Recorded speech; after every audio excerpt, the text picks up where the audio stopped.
Well, by now you all probably know Javier Milei, the president of Argentina. One of the best presidents we currently have in the world, limiting the size of the state and supporting life and freedom over tyranny and death.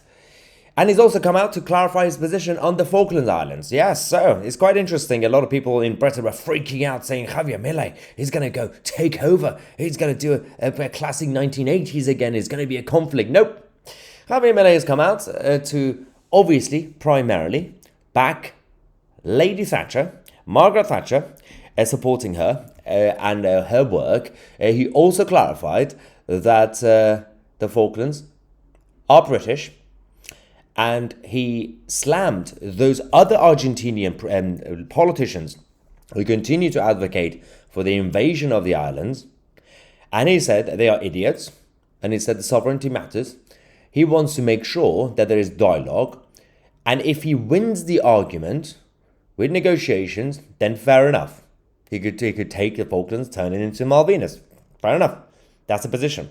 And he said, but if there is a will, and if there is going to be a solid will of the people, as well as, of course, the British government and everybody else. Now, currently, that's unlikely. But he said that. On Margaret Thatcher, he said, criticizing someone because of their nationality or race is very intellectually precarious. Exactly.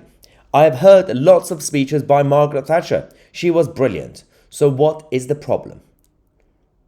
We know that. He also does have I believe, a poster of Margaret Thatcher in his office. Anyway, which you would think that the Argentinian president, that would be a controversial thing to do, but he's got the backing of his people now.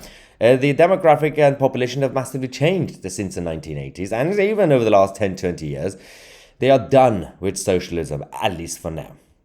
He did say, if that territory, the Falklands, is now in the hands of the UK, then he has the right to do that, in terms of, obviously, the British government, the right to defend their own sovereignty. And he said he also, obviously, wants to still make the argument and win the argument. He said, I don't see that as a provocation. Actually, it's true. If he wants to have conversation and dialogue and negotiate, then fair enough. Now, on the British side, we have to defend it, unless somehow, in 20 years' time or whatever, people living in the islands say we want to be Argentinian, then you have to accept their will. Right now, obviously the majority, almost everybody, wants to be British. We know that. And he accepts it, unlike other Argentinian politicians. He said they might not want to negotiate today, the British. At some point, at a later point, they might want to. Many positions have changed over time.